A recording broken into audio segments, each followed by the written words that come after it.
Otro sector decía, no, mire, para las sociedades pobres eso es un lujo. La educación no es un derecho, escasamente podemos aceptar que sea una educación primaria, porque los recursos solo alcanzan para eso, y el resto, pues que sea un asunto de las personas y de las familias según su capacidad de pago. Ese dilema central se presentó en la Asamblea y ustedes encuentran en la Constitución nuestra una especie de contradicción, o por lo menos una forma de expresar la cosa. Dice el artículo 67 de la Constitución: la educación es un derecho de las personas, ¿cierto? Un derecho, sí, de las personas, y un servicio público. Curioso que tenga que decir las dos cosas. Y después aclara que es obligatoria ese derecho supuestamente, hasta los 15 años, entre los 5 y los 15 años, con un grado de preescolar y 9 grados de educación básica. De ahí en adelante, sálvese quien pueda. Sin embargo, el artículo 67 dejó, por una lucha, es decir, una correlación de fuerzas, dejó el compromiso del Estado colombiano y de los gobiernos de garantizar algún mecanismo de financiación que permita a todas las personas aptas, lean la Constitución, aptas para la educación superior, para que puedan acceder a ella. Aptas.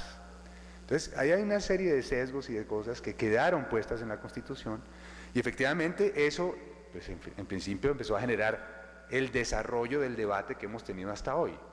Segundo round, fuerte y explícito, Ley 30 de 1992, que es finalmente la que organizó de manera general la educación superior, y obviamente siguiendo ese mandato de la Constitución. Y ustedes encuentran ahí exactamente lo mismo.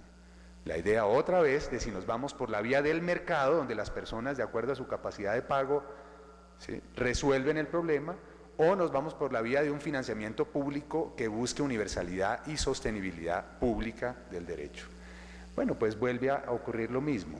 Se abre con la Ley 30 del 92 la idea de que en educación pueden participar instituciones públicas o privadas, problemas más de competencia entre ellas.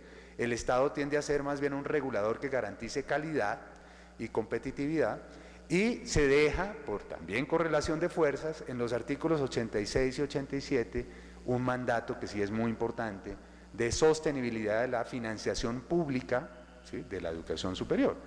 El 86 dice que debe mantenerse por lo menos a precios constantes del 93 cada año, lo que no se puede disminuir, precios constantes. Pero además el artículo 87 dice que el 30%, o mejor, que a partir del sexto año debe incrementarse en una proporción del 30% del crecimiento del PIB anual.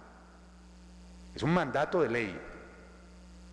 Y efectivamente ahí vuelve a ocurrir la idea de que tenemos que sostener la financiación de las universidades públicas, pero se deja esta cosa de que todas, en todo caso, públicas y privadas, son lo mismo, ¿sí?, y que en principio deben competir entre ellas. Bien, todos los gobiernos de ahí en adelante han venido intentando violar sistemáticamente esa Ley 30, por lo menos en el componente de la financiación, y además en el componente que es muy importante, que es el de la autonomía universitaria, que es la que permite justamente generar la autodeterminación de la educación y de la universidad pública, precisamente como el nicho en el cual se puede producir nuevo conocimiento, se puede optar de distintas maneras, hay libertad de cátedra, libertad de posiciones políticas, religiosas, etc. Pues no, eso también se ha tratado de violar en varias ocasiones. El punto es que con esa perspectiva se ha generado una tendencia que han impulsado sistemáticamente los gobiernos nacionales. ¿En qué consiste esa tendencia?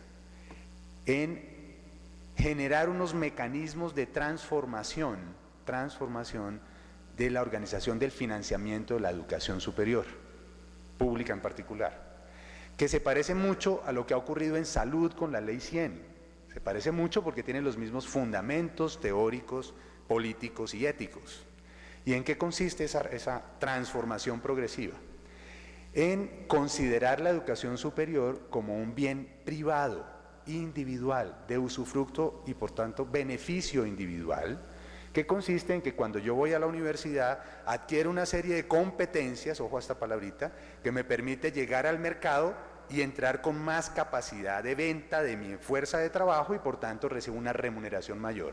Como eso lo recibo yo solito, entonces yo debo pagar por eso.